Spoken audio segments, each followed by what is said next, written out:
All right, steering wheel album reviews. I don't know what to call it. We'll roll with that. Anyways, Sprints, what I believe is to be an Irish band that came out a few years ago. Yeah, 2024, Letter to Self. This album came out, it was in my top 10 albums of 2024. Absolutely loved it. It gave me like Alice in Chains vibes, little bit of Hole vibes, Sleater-Kinney vibes, like really good album. So this band, definitely for 90s influenced lovers, Sleater-Kinney, Alice in Chains. They just dropped an album today. It's Friday. All That Is Over. First couple tracks, super haunting.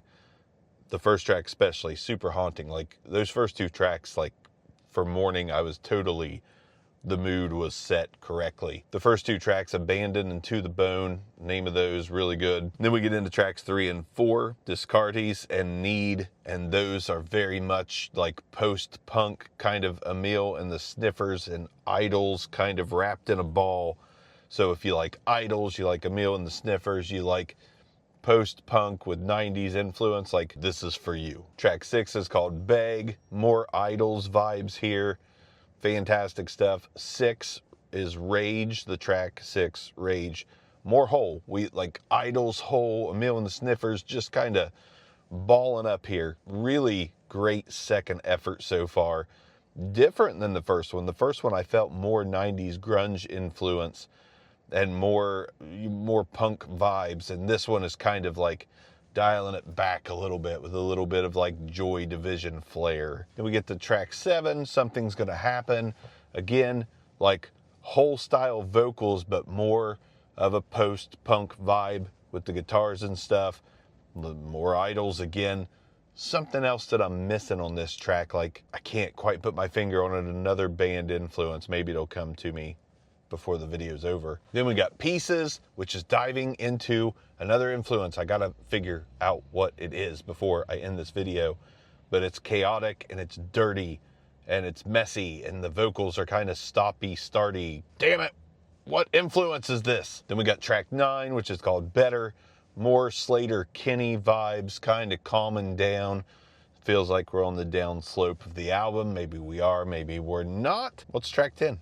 Track 10, Coming Alive, going back up the hill a little bit, almost like a pop, punky, dirty, sludgy thing going on. They weren't done being loud, and this girl's not done being angry. It ends with Desire on track 11, which has like acoustic, western, pulp fiction-y vibes, Tom Waits-ish kind of stuff going on. This band has a lot of influences, and they ball them all up and make albums that are really cool, really like up and down emotionally, just throw you into the abyss and bring you up a little bit and then throw you into calm. A really good second effort. This band is really freaking cool. So I am definitely digging the second album so far. I don't know. The first one was like in my top 10 albums of 2024. I don't know where All That Is Over, the new album from Sprints, is going to land as far as my 2025 rankings. But this shit is good. Like I said, for fans of Emile and the Sniffers, Idols, 90s grunge, Hole, which falls into that, some post-punk, some Joy Division. Like, there's a whole lot of influences, probably from people in their late 30s and early 40s like myself, will appreciate from the new album from Sprints. I'm going to find out what the influence was that I was trying to think of. I'm going to drop that, and then I'm going to end the video. So, what was that influence? All right, so maybe a little bit of Killing Joke in there somewhere. Lil Mazzy Star. Ultimately, very 90s influenced, plus some Idols. I give the album a 7.5 out of 10. And probably over time, that score could come up. Got another album review coming in a day or two.